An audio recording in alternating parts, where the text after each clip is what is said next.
Hello बच्चों, हमारे भविष्य के चैनल फ्यूचर NR के 0.750 को आप लाइक, सब्सक्राइब और शेयर करें, क्योंकि हम आपके लिए एक महत्वपूर्ण पेपर अर्थात 12th के बच्चों के लिए यूपी बोर्ड के पेपर ओरिजिनल पेपर 348W के लेकर आए हैं, जो कि एक बायोलॉजी का पेपर है, 2020 का है। इस पेपर के माध्यम से आप अपनी बढ़िया तैयारी कर सकते हैं और अपने भविष्य को एक नई मंजिल की ओर ले जा सकते हैं। आइए हम ना देरी करते हुए नए पेपर को देखते हैं। आइए बात करते हैं। पहला समय टाइम कितना आपके पेपर के लिए? 3 घंटे 15 मिनट। 3 घंटे 15 मिनट में आपको पेपर हल करना है, जिसमें पूर्णांक है 70 नंबर। आपको मालूम है 100 नंबर का पेपर होता है, 30 नंबर के प्रैक्टिकल होते हैं और 70 नंबर का पूर्णांक होता है, जो कि एक लिखित पेपर होता है। इसमें आपके 15 मिनट परीक्षार्थियों को प्रश्न पत्र पढ़ने के लिए। प्रश्न पत्र पढ़ना बहुत महत्वपूर्ण है, क्योंकि इसके साथ से हम समझ सकते हैं कि पेपर में हम किस प्रकार से लिखना है, जिससे कि हमें अधिक से अधिक अंक मिल सकें और हमारा भविष्य एक नई ऊंचाई की ओर पहुंच सके। आइए बात करते हैं। पहला निर्देश है कि आप सभी प्रश्न अनिवार्य हैं, मतलब सभी प्रश्न आपको करने हैं।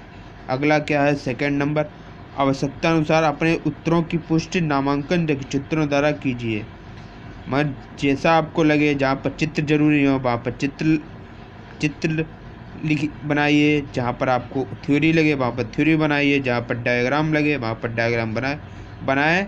अब चाहे क्वेश्चन में लिखा हो चाहे ना लिखा हो, आपको उत्तर प्रभावी करने के लिए आपको रेखा चित्र बना सकते हैं और बनाना भी चाहिए। और अगला क्या है? थर्ड नंबर, प्रत्येक प्रश्न के निर्धारित अंक उसके सम्मुख अंकित है, मतलब कोई भी अंक उसके प्रश्न के आगे लिखे हुए हैं, वो क्वेश्चन कितने नंबर का है। ये निर्देशों की वही सूची है जो इंग्लिश में लिखी हुई है। आइए प्रश्न की ओर बढ़ते हैं। पहला प्रश्न क्या है? पहला प्रश्न है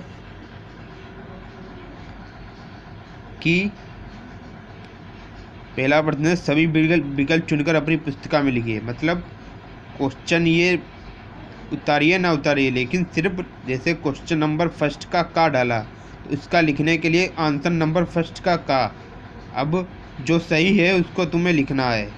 तो क्वेश्चन क्या है, आइए पढ़ते हैं। क्वेश्चन है आपका, जीवों के अस्तित्व को सबसे बड़े खतरे का कारण है। जीवों के अस्तित्व को सबसे बड़े खतरा का कारण है क्या है? मरुस्थलीकरण है, विकिरीकरण है, वनों का कटाव है, इनमें से कोई नहीं। तो मरुस्थलीकरण तो जमीन से संबंधित होगा, मतलब अनाज के लिए। विकिरण मनुष्य के लिए हानिकारक है।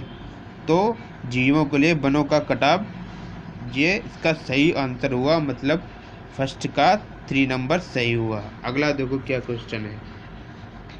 अगला क्वेश्चन है, निम्नलिखित में से किसको कीट का परागण होता है? कीट का परागण मतलब किससे होता? कौन से ये फूल हैं जिनसे कीट का परागण होता है? गुड़हल, अंजीर, गेहूँ, हाइड्रोला। गेहूँ तो होता नहीं, वो तो उगाए जाते हैं। अंजीर फल होता है, वो तो पेड़ में लगता है। हाइड्रीला एक समुद्री पौधा है, तो इसमें भी नहीं होता। तो गुड़हल के द्वारा, भंवरों के द्वारा गुड़हल में कीट परागण होता है। कीट परागण मतलब किसी दूसरे पौधे का जन्म, मतलब स्त्रियांग को पुरुषांग के कनेक्ट करने के लिए कीट परागण होता है। आइए अगला क्वेश्चन देखते हैं। अगला क्वेश्चन है, अनिषेचन जनन होता है। निषेचन जनन होता है किसी के संपर्क में आकर जनन क्रिया करना, निषेचन जनन होता है। उसका उल्टा अनिषेचन जनन होता है, मतलब किसमें अनिषेचन होता है? मधुमक्खी में, मेढक में, छिपकली में। तो कौन संपर्क बिना आए बेबी को जन्म देते हैं? तो कौन से होंगे? मधुमक्खी, मेढक या छिपकली। तो छिपकली तो छिपकली हो सकता है, मेढक तो संपर्कित होते हैं, मधुमक्खी मेढक और छिपकली नहीं होना चाहिए, तो मधुमक्खी इसका सही आंसर है। अगला देखते हैं क्या है क्वेश्चन। अगला है प्रतिजैविकों को मुख्यतः प्राप्त किया जाता है। तो प्रतिजैविक मतलब एंटीबायोटिक को मुख्यतः प्राप्त किया जाता है नीलहरित शैवाल से, जीवाणुओं से, बायोफाइटा से या विषाणु से। तो मेरे अनुसार, जो मैंने अध्ययन किया उसके अनुसार, बायोफाइटा से प्रतिजैविकों का मुख्यतः प्राप्त किया जाता है। ये इसकी इंग्लिश भी होती है, इंग्लिश लिखी हुई है, मतलब पूरा पेपर हिंदी में भी आता है और इंग्लिश में भी आता है। आइए अब क्वेश्चन नंबर 2 की ओर बढ़ते हैं। पहला क्वेश्चन हम समाप्त कर चुके हैं। क्वेश्चन नंबर 2 में 5 क्वेश्चन है। का, खा, गा, गा, ड़ा। चलिए हम बात करते हैं अगले क्वेश्चन का। तो क्वेश्चन नंबर 2 में उत्तर है का। इसमें क्या है, बाह्य निषेचन को एक उदाहरण द्वारा परिभाषित कीजिए। बाह्य निषेचन मतलब आउटर, बाह्य मतलब आउटर, निषेचन मतलब जो क्रियाएं की जाती हैं जनन अंगों द्वारा जो क्रियाएं की जाती हैं, उसका एक उदाहरण द्वारा परिभाषित कीजिए। उसकी डिफिनेशन लिखी रही है। अब उत्तर नंबर 2 का है खा। सरस मतलब जिसमें रस होता है, मतलब जिसमें पल्प होता है, गूदा होता है। कूदे द्वारा फल के 2 लक्षण लिखिए तथा आम के फल के खड़ी काट कर नामांकित चित्र बनाइए। तो इसमें 2 क्वेश्चन है आधे नंबर के। आधा नंबर का ये इतना हो गया और आधे नंबर का ये आम वाला है। तो आम का चित्र बनाना है। अगला क्वेश्चन क्या है, दूसरे का गा। भारत में पारिस्थितिकी का जनक किसे कहा जाता है? भारत में पारिस्थितिकी का जनक किसे कहते हैं? ये एक गा हो गया। अब घा क्या है, टाइफाइड बुखार किस जीव से उत्पन्न होता है? टाइफाइड एक बुखार है, किस जीव से उत्पन्न होता है? अगला क्या, शुक्राणु जनन को परिभाषित कीजिए। शुक्राणु जनन को परिभाषित कीजिए मतलब जो शुक्राणु के अंग होते हैं उनको हमें परिभाषा देना है। इसमें हम चित्र भी बना सकते हैं तो बहुत ही उत्तम हो जाएगा। कृपया हमारे चैनल फ्यूटेक NRK को सब्सक्राइब करें, जो आप साथ ही साथ आप लाइक करें, शेयर करें और सब्सक्राइब करें और शेयर करें। आइए क्वेश्चन नंबर 3 की ओर बढ़ते हैं। क्वेश्चन नंबर 3 में 5 क्वेश्चन है जो कि 2-2 नंबर के हैं, लेकिन यानी क्वेश्चन नंबर 3 10 नंबर का है। चलिए देखते हैं कौन कौन से क्वेश्चन इसमें आए हुए हैं। तो दूसरे का क्या है, जलोभिद्ध पौधों के आकारिकीय अनुकूल का संक्षेप में वर्णन कीजिए। मतलब जब पौधे होते हैं जल में, उनके आकारिकीय मतलब जिनमें हड्डियां ना हो, जल के पौधे में जिनकी हड्डियां ना हो मतलब सिराएं ना हो, का संक्षेप में वर्णन कीजिए। मतलब 25 से 30 वर्ण में इसमें हमें संक्षेप में वर्णन करना है। तो तीसरे का ख्या का है, ये का हो गया। अब खा के बाद है, देखिए विद्यार्थियों हम तेज इसलिए पढ़ा रहे हैं क्योंकि वीडियो लंबा ना हो, आपको बोरिंग ना लगे, इसके लिए हम तेज पढ़ा रहे हैं। कृपया चैनल को सब्सक्राइब और लाइक करें। फ्यूटेक NRK 057 लाइक करें, सब्सक्राइब करें और शेयर कर दीजिए, जिससे कि आपके लिए हम वीडियो बनाते रहें और आपके लिए नई नई जानकारी लाते रहें। चलिए खा क्या है, परजीवता एवं सहकारिता में अंतर स्पष्ट कीजिए। ये 2 नंबर का है। गा क्या है, जैव प्रबलीकरण क्या है। जैव जो होते हैं, जो घर के लोगों का जीवन होता है, उनका प्रबलीकरण मतलब किस प्रकार से जीने के लिए संघर्ष करते हैं। तीसरे का है घा, मादा युग्मकोदित के विकास का केवल रेखीय चित्र बनाइए। मतलब मादा मतलब फीमेल का, युग्मोदित के विकास का केवल रेखीय चित्र मतलब इसे चित्र ही बनाना है। अगला क्या है, डा, परिवार नियोजन राष्ट्र के हित में है, उचित समझाइए। ये इस पर हमें लेख लिखना है, निबंध टाइप का लिखना है। परिवार नियोजन राष्ट्र के हित में है मतलब फैमिली प्लानिंग के बारे में बताना है हमें। चलिए अब क्वेश्चन नंबर 4 की ओर बढ़ते हैं। ये आपके 3-3 नंबर के हैं, 3-3 2-2 नंबर के क्वेश्चन हैं।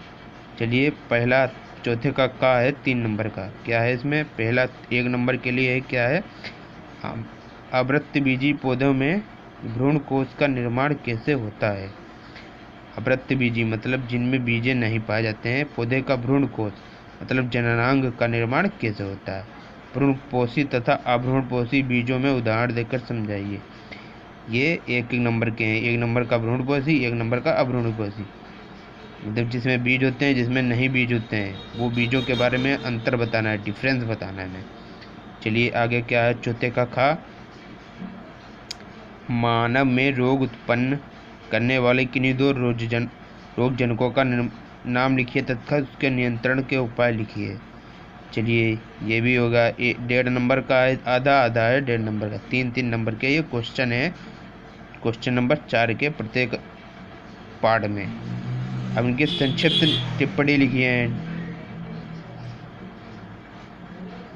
आइए क्या होता है? बायोगैस में उत्पन्न सूक्ष्मजीवी को भूमिका बताइए।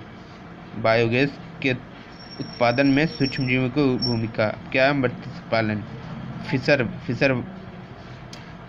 फिशरमैन होते हैं, मछुआरे भाई, मत्स्य पालन जो करते हैं उसके बारे में बताना है। घा क्या है? अंतर बताना है हमें। जन्मजात प्रतिरक्षा तथा उपार्जित प्रतिरक्षा के बारे में बताना है। जन्मजात प्रतिरक्षा क्या होता है? उपार्जित प्रतिरक्षा क्या होता है? उदार ट्यूमर कैंसर, उधर ट्यूमर में जो कैंसर होता है तथा दुर्दम ट्यूमर जो बाहरी कैंसर होता है, जो आंतरिक कैंसर होता है, उसके कैंसर के बारे में बताना है, जो उदर में होता है मतलब पेट में होता है। स्टोमच बाहरी पेट होता है। आइए अगले क्वेश्चन के बारे में पढ़ते हैं। Question number 5। क्वेश्चन नंबर 5 में 4 खंड दिए हैं जो कि 3-3 नंबर के हैं। जो आपके देख रहे हैं ये 3 नंबर लिखे हैं। तो का क्वेश्चन क्या है? प्रदूषण को परिभाषित कीजिए। देश के बड़े शहरों में वायु प्रदूषण की समस्या का विवेचना कीजिए। प्रदूषण के बारे में बताइए और बड़े शहरों में इनकी समस्याएं क्या हैं इसके बारे में बताना है। अगला क्वेश्चन क्या है? अगला क्वेश्चन है प्रतिबंध एंजाइम से आप क्या समझते हैं, उसके महत्व का उल्लेख कीजिए। प्रतिबंध एंजाइम के बारे में बताना है, उसका महत्व भी बताना है। अब अगला कृषि में जैव विज्ञानिकी की भूमिका का उल्लेख कीजिए। कृषि में जैव प्रौद्योगिकी क्या है? बायो इंजीनियरिंग के बारे में बताना है एग्रीकल्चर में। अगला क्या है? पाचन के जीवित घटकों के लिए फास्फोरस आवश्यक कारक है, स्पष्ट कीजिए तथा फास्फोरस चक्र का एक चित्र बनाइए, इसके बारे में बताइए। फास्फोरस बताना है और उसका चित्र भी बनाना है। अगला क्वेश्चन है क्वेश्चन नंबर 6 का पहला क्या है? का पहला का के 2 खंड हैं। पहला 1.5 नंबर के हैं। प्राकृतिक वर्ण का सिद्धांत क्या है? इस सिद्धांत को किसने प्रतिपादित किया था? प्राकृतिक वर्ण बताना, उसका पिता के बारे में बताया। अगला क्या है? पृथ्वी पर जीवन की उत्पत्ति का संक्षिप्त विवरण लिखिए। पृथ्वी की संक्षिप्त का 1.5 नंबर का। अगला क्या है? मेंडल द्वारा प्रतिपादित प्राकृतिकता तथा विसंयोजन नियम को विवेचना कीजिए। चलिए अगला क्या है? कोशा में पाए जाने वाले 3 प्रकार के आरएनए के नाम लिखिए तथा प्रत्येक का कार्य लिखिए। 3 नंबर का। अगला क्या है? जीन चिकित्सा से आप क्या समझते हैं? मतलब जीन टेक्नोलॉजी के बारे में बताना है, उचित उदाहरण समझाए, उदाहरण भी बताना है। अगला देखते हैं क्वेश्चन नंबर 7। इसमें हमें टिप्पणियाँ करनी है जो कि 2.5 नंबर की हैं। 2.5 नंबर की हैं। तो क्या है? पहला नंबर बताना है तप्त स्थल के बारे में, फिर बताना उत्तमक संवर्धन, फिर बनाना है प्रस्मिट। ये क्वेश्चन को या फिर अगला वाला अथवा में क्या है? परजीवी जंतु के बारे में बताना है, या बीटा फसलें या बीटी फसलें या प्रतिरक्षी। 2.5 नंबर के। अगला क्वेश्चन क्या है? क्वेश्चन नंबर 8 है हमें, ये भी अथवा वाले हैं। 8 है अनुवांशिकी कूट का निबंध लिखिए। अनुवांशिकी कूट का निबंध लिखिए अथवा डीएनए फिंगरप्रिंटिंग से टिप्पणी लिखिए। लिंग संकलन वंशगत की व्याख्या कीजिए। लिंग संकलन वंशगत की व्याख्या कीजिए। अगला देखते हैं क्या है? अगला है क्वेश्चन नंबर 9। ये भी अथवा वाले हैं। मानव के उद्भिद विकास का निबंध लिखिए। हम निबंध लिखना है। निबंध में 3 चीज़ें मुख्य होती हैं। पहला तो प्रस्तावना, फिर मध्य उच्च, फिर मध्य निम्न, और फिर आखिरी में उद्देशिका क्या है, और सबसे लास्ट में लिखना है उसका कंक्लूजन क्या है, उपसंहार क्या है। आइए कृपया हमारे चैनल फ्यूचर एनआरके को लाइक कीजिए, सब्सक्राइब कीजिए और शेयर कीजिए। जल्दी से जल्दी शेयर कर दीजिए, इससे हमारा हौसला बनेगा और आपके लिए हम नए नए पेपर लाएंगे। हम सभी पेपर लाएंगे। अगर आपने मेरे वीडियो को अच्छा रिस्पांस दिया, लाइक कीजिए और शेयर भी कर दीजिए कृपया। आपके लिए हम सब फ्री मटेरियल लाएंगे, एक पैसा नहीं लेंगे। चलिए बात करते हैं। निबंध लिखना, मानव उद्य विकास के पर एक निबंध लिखिए। चलिए। अथवा किन्हीं दो पर संक्षिप्त ग्रीन हाउस गैस है, ये तो सरल है। राष्ट्रीय उद्यान, ये भी सरल। जैव विविधता मतलब बायोडाइवर्सिटी। चलिए, पेपर ख़त्म होता है। कृपया आप हमारे चैनल फ्यूटेक एनआरके को लाइक कीजिए, सब्सक्राइब कीजिए और शेयर कीजिए, जिससे कि हम आपके लिए एक नया पेपर ला सकें। तो ये रहा आपका क्लास 12th का पेपर।